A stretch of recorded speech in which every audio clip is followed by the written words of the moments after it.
Welcome to the episode 1 of Free Solar System series, The Introduction. আমাদের সূর্যকে ঘিরে যে বিশাল মহাজাগতিক পরিবারটা ঘুরছে সেই পরিবারটার নামই হলো সোলার সিস্টেম বা সৌরজগৎ।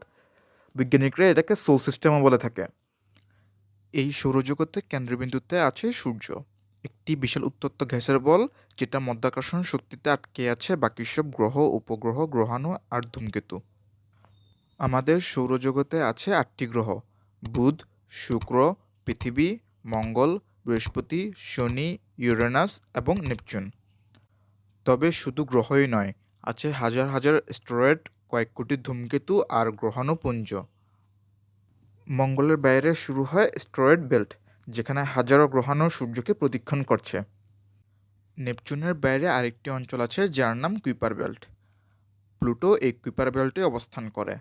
আমাদের সৌরজগতে প্লুটোর পাশাপাশি আরও 4টি ড্রাফ প্ল্যানেট রয়েছে। তারও বাইরে রয়েছে রহস্যময় ওর্ট ক্লাউড, যেটাকে সৌরজগতের প্রান্তে ভাসমান বরফের মহাসাগর বলা হয়। ওর্ট ক্লাউড আমাদের সৌরজগৎকে চারদিক থেকে ঘিরে রেখেছে। এখান থেকেই ধূমকেতু আমাদের সৌরজগতে প্রবেশ করে। আমাদের সৌরজগতের সীমানা এত দূর যে আলো পৌঁছাতে বছর লেগে যায়।